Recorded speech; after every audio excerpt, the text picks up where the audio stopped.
Bonjour, nous sommes le vendredi, enfin samedi, je m'excuse, samedi 15 janvier 2022, avec une météo qui a été pendant la nuit brumeuse. On s'est levé avec des brouillards, un banc de brouillard quand même qui était assez dense, qui a diminué en cours de matinée et bon, qui a complètement disparu à présent. Et donc on avait une certaine fraîcheur et que la météo est en train de sensiblement euh, voilà, s'améliorer et on va vers un peu plus de chaleur pour cet après-midi, notamment pour un 15 janvier. On va aller peut-être vers 6-7 degrés, ce qui est, je veux dire, très bien pour un mois de janvier. Et avec une certaine forme de clarté, donc tout va s'arranger pour le mieux. Quoi de bon de vivre un tel mois de janvier euh, avec une certaine clarté et une certaine forme de chaleur avoisinant les 7-8 degrés. Je vous présente ici un nouvel exercice où on a toujours sur le calcul des salaires, salaire net, par rapport à un salaire brut qui est donné, bien sûr. On a un cas de figure en cours que voici. On a un employé cohabitant légal et son conjoint sans revenu, avec un enfant à charge. Donc ce qui veut dire que, bon, ici, le, comment est-ce qu'on appelle ça, le salaire brut est de 1980,72 euros. 1980,72 euros est le salaire brut. Alors, comme c'est un employé, il n'y a pas de majoration à faire. On multiplie 1980,72 fois 13,07, ce qui fait 288,88. Ensuite, on enlève la sécurité sociale par rapport à la rémunération brute. 1980 moins 0,72 moins 258,88, ça fait 1721,84. Alors là vient le calcul d'un bonus parce qu'il a droit. Donc je vais me situer dans l'ancien système, hein. Encore une fois, je vous le dis parce que, bon, alors qui a droit au bonus? Si vous voulez savoir qui a droit, vous lisez ce site-là, le bonus à l'emploi. Je suis dans Social Security, voilà, la sécurité sociale. .be et là vous pouvez lire d'innombrables informations qui a droit au bonus à l'emploi, travailleurs concernés, application pratique de la réduction, calcul de la réduction, formalité à remplir, tralali, tralala. Tout est expliqué en détail, hein, en détail. Donc je veux dire, euh, voilà, il suffit de lire. Et maintenant, bien sûr, tout a été majoré enfin, tout a été, je veux dire, tout a été modifié par rapport à l'inflation. Alors, si vous voulez, les nouveaux calculs, c'est ça, hein. Bien sûr, on a une majoration, bien sûr, du salaire de référence à 100% qui était de 1707. Bon, ça, c'est le nouveau système qui est valable pour le 1er septembre. Vous voyez que pour l'employé, c'est 1707. Ben, s'il a un salaire inférieur à 1707, d'office, ce sera 209,77. S'il a dans une fourchette de 1707 à 2664,08 inclus, ben, il aura 209,77 moins 21,94% multiplié par le salaire brut moins les 1707,98. Voilà, et maintenant, s'il a supérieur à 2664, il n'a pas de bonus à l'emploi, bon, ça fait zéro. Et ça, c'est pour l'employé, pour l'ouvrier, il est là. Alors maintenant, si vous voulez regarder pour, euh, euh, pour l'ancien système, c'est pas ça, hein. Pour l'ancien système, je ne l'ai pas mis ici, mais l'ancien système, c'est par rapport à voilà, de toute façon, je l'ai mis dans la formule, là. Pour les employés, c'est 205 65 moins 21,94%. Ça, c'est le salaire brut, hein. Moins, voilà, et là, c'est parce qu'on est compris entre une fourchette de 1674,49 et je sais plus combien, de 2000, je sais plus combien. En tout cas, ici, il a le droit. Il a le droit, je sais bien qu'il a le droit. Bon, je me rappelle plus de la fourchette. J'aurais dû aller regarder le site, voilà, correspondant, mais en tout cas, il est dans la fourchette pour laquelle on peut faire euh, le calcul euh, donné par formule. C'est-à-dire, c'est une histoire comme celle-ci, voilà, c'est celle qui est sur une fourchette. Bon, alors, je ne sais pas combien c'est, hein. Ici c'est 1649, ici c'est 1707, 2664, c'est dans les environs de 2000. C'est pour ça que je me dis que, bon, il a droit à un calcul, euh, voilà, de bonus à l'emploi. Alors, on va calculer ce bonus à l'emploi. J'applique la formule, hein. Euh, 205 moins 21, ça c'est l'ancien système, hein, c'est pour ça que c'est 205. Moins 21,94, c'est toujours 21,94%, voilà. Ça c'est le salaire brut, ça c'est toujours comme ça. Mais là, c'est l'ancien système, c'est 1674,49 qui était le salaire, on va dire, le bonus minimal pour lequel on avait droit. Enfin, le bonus en dessous duquel, bon, je veux dire, il n'y avait pas de calcul à faire. Voilà. Donc ça, là, il y a un calcul à faire parce qu'on est dans une fourchette, justement, entre 2000 et 1674,49. Ce qui fait 138,46, voilà, 138,46 de bonus. Si je fais le calcul ici, c'est juste 138,46. Alors maintenant, on a un revenu imposable de 1980, enfin, je m'excuse, on a 1980,72 moins 258 qui est la sécurité sociale, et il faut rajouter à ça 138,46 qui est le bonus à l'emploi, parce qu'il a droit à un bonus à l'emploi, ce qui fait 1860. Alors maintenant, le tarif, le barème. Pour les précomptes, voilà, c'est la base imposable. Maintenant, on va calculer tout ce qui est fiscalité. Fiscalité, on a un employé cohabitant légal. Et son conjoint sans revenu, donc il est au barème 2.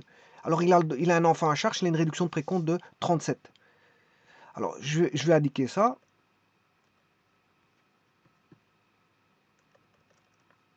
Il est au barème 2, alors il est de je ne sais plus combien. 1860,30.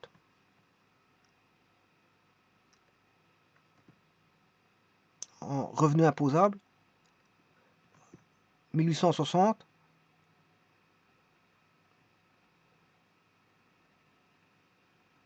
Ah.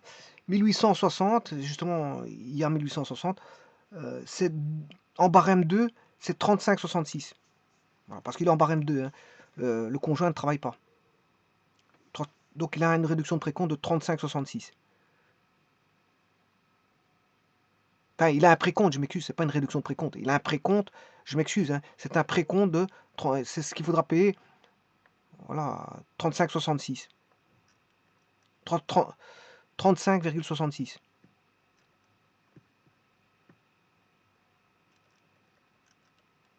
Alors je vais mettre le précompte. Il est au barème de 35,66. Alors bien sûr, il a un enfant.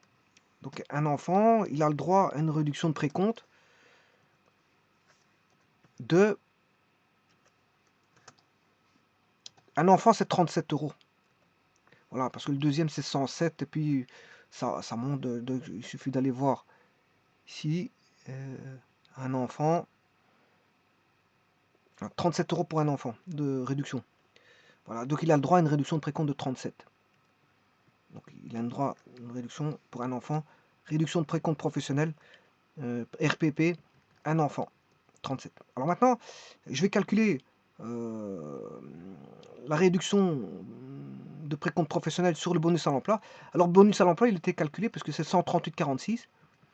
Alors 138,46 fois 33,14, c'est toujours 33,14 ici. Hein. Bon, ça ne changera pas. C'est toujours comme ça, c'est toujours, que ce soit pour l'employé ou l'ouvrier, c'est toujours 33,14. Lorsqu'on calcule au niveau de la fiscalité, bonus à l'emploi, eh bien la réduction de précompte, c'est toujours 33,14, que ce soit pour l'ouvrier ou l'employé. Or là, comme il a 138,46, 138,46 fois 33,14, ça qui fait 45,89. Voilà.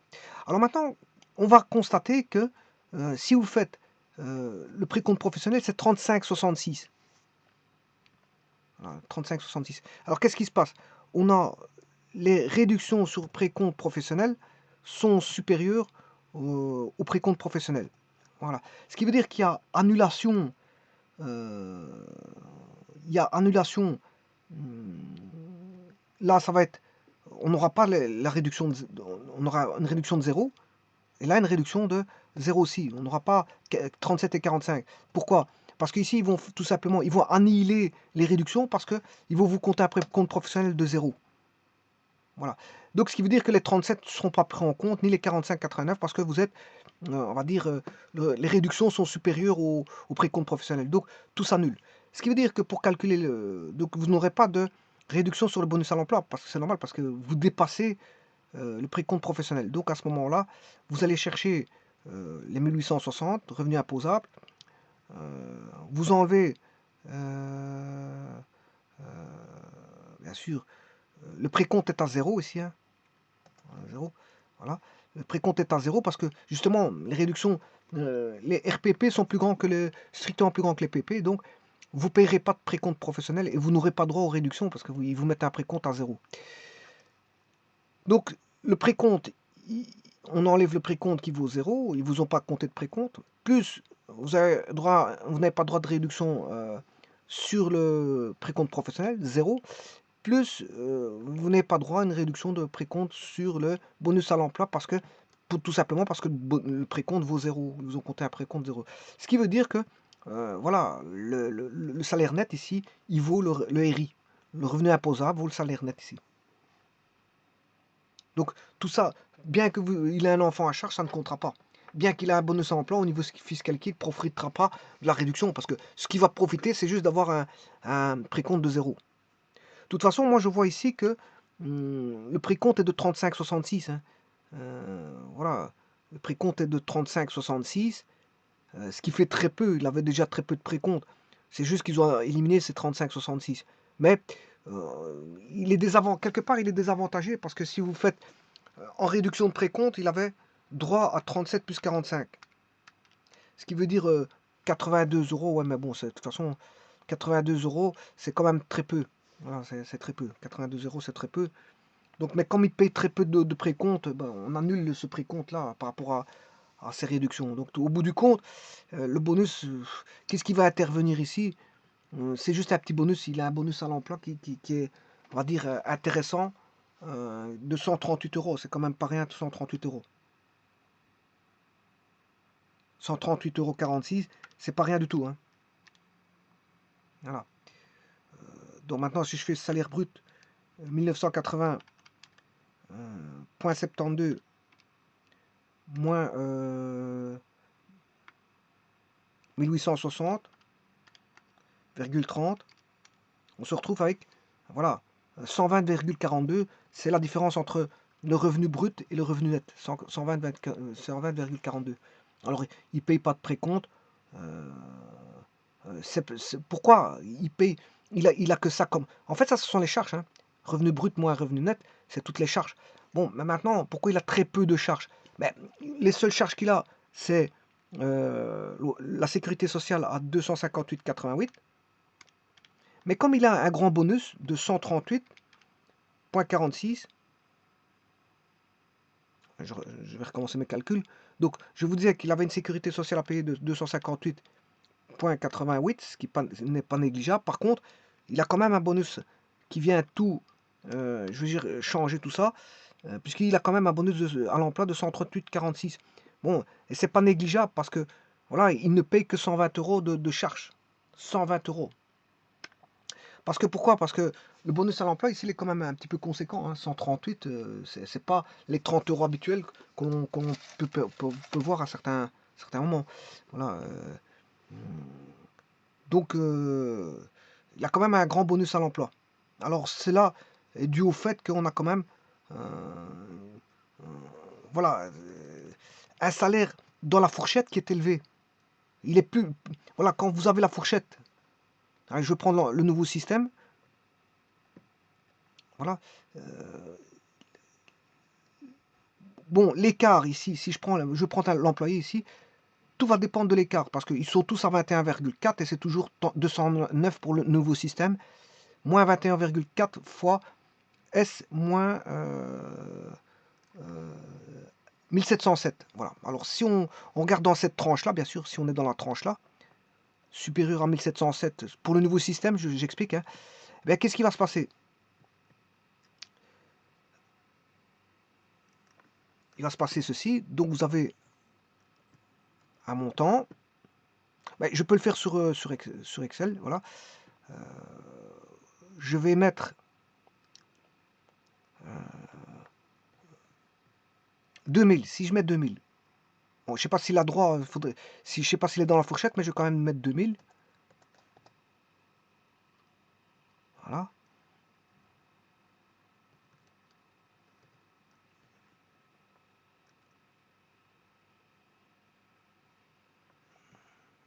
Non, c'est pas là que je dois changer. Ici, si je mets 2000 en salaire, et supposons qu'il a le droit. Bon, là, il a 134,23. Alors avant, il était à 1978, je crois.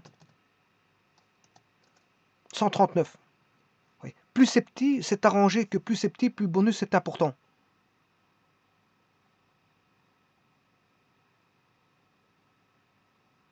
Alors pourquoi on va expliquer ça comme ça? On a une valeur qui est ici 205, moins un pourcentage, qui est 21,94, qui lui est multiplié par un écart, qui est le salaire brut, moins un fixe. Le fixe ici, ça dépend, bah, si c'est le nouveau système, le fixe c'est 1707,98. Mais si c'est l'ancien système, c'est 1649. Voilà. Et moi, voilà, peu importe, de toute façon, ça reste un fixe. Alors là, ça veut dire que ceci, c'est un écart, delta, qui est multiplié par un pourcentage, qui est toujours le même, et on fait 205. Voilà. Alors maintenant, tout va dépendre du salaire brut. Voilà. L'écart ici va dépendre du salaire brut. Alors si par exemple on a le fixe, je vais mettre des petits montants pour bien comprendre cet écart. Si on a 2, 4 moins 2, voilà, 4 moins 2, ça fait 2. Ça, si j'avais un salaire brut de 4 euros, l'écart serait de 2. 4 moins 2, ça fait 2. Voilà, fois un pourcentage, je vais mettre 1%. Voilà. Alors, ouais, je vais mettre, non, je vais pas mettre, je vais mettre 20%. Allez, je vais mettre 50%.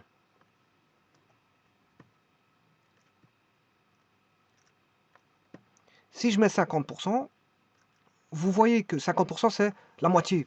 La moitié de 2, ça fait 1. Donc on aura 205 moins 1, ce qui fait 204. Donc, si on met 4, eh bien, on a un bonus de 1. Enfin, je m'excuse, c'est 4 moins 2, ça fait 2. 205. Alors, 2 fois 50%, c'est 2 fois 1,5, ça fait 1. 205 moins 1, c'est 204. Voilà. Donc, pour un salaire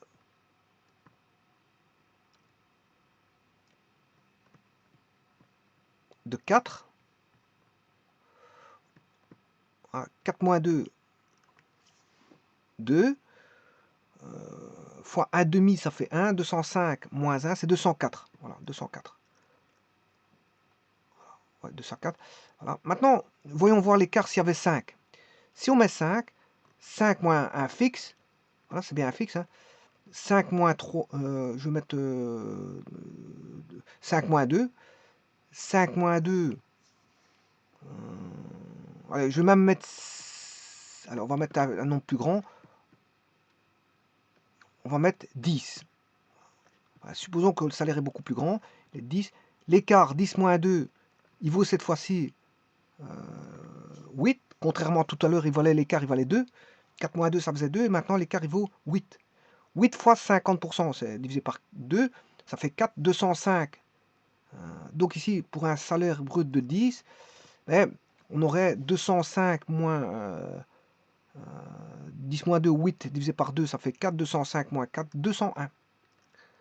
Donc, qu'est-ce qui va être avantagé? On va dire, c'est les petits salaires. Les petits salaires ici, si vous avez un petit salaire brut, ben, vous allez avoir un petit salaire. Plus le salaire est brut et que vous êtes bien sûr dans la fourchette, eh bien ici, le bonus à l'emploi est d'autant plus grand. Et ça avantage. Donc, plus ça avantage, plus le salaire est petit. Mais, bien sûr, encore une fois, je vous l'ai dit, dans la fourchette. Parce que si vous n'êtes pas dans la fourchette, si vous êtes en dessous de 1674,9, à ce moment-là, vous avez directement ici, vous n'avez pas de calcul, vous n'avez pas 139,6, vous aurez directement 205,65. Alors, 205,65, ça veut dire que ben, c'est normal. Pourquoi? C'est normal qu'on aura ça, parce que on considère ici que, à la place d'avoir 1978, 00. Si vous êtes en dessous de 1674, on va considérer que vous avez 1674,49. Voilà. Et 1674,49 moins 1674,49, ça fait 0. Voilà, 0 fois 21%, ça fait 0. Et donc 205,65 moins 0, mais vous avez les 205 ici, ce qui est tout à fait normal. Donc si vous êtes en dessous de 1674,49, c'est normal qu'on ait 205,65. Mais maintenant, si vous êtes dans la fourchette, il faut faire le calcul. Et le calcul va donner 139,06. Alors, plus le salaire est bas dans la fourchette, bien sûr, entre 1674 et 2000 et des, je ne me rappelle plus, voilà, eh bien, vous êtes à 139,06. Et plus le salaire il est bas, plus vous allez augmenter ce bonus à l'emploi. Maintenant, est-ce que au niveau de réduction de précompte, c'est avantageux? Mais ça dépend. Ça dépend ici, si vous avez trop d'avantages au niveau de réduction de précompte, de déductibilité au niveau du précompte professionnel, ben, si vous êtes au-delà de précompte, mais ça ne jouera pas au niveau fiscal, hein. Ici, il n'y a que le bonus à l'emploi qui joue. Et vous voyez qu'au niveau fiscal, ça ne joue pas. Les 46 n'interviennent pas parce que c'est RPP est supérieur au PP, tout simplement.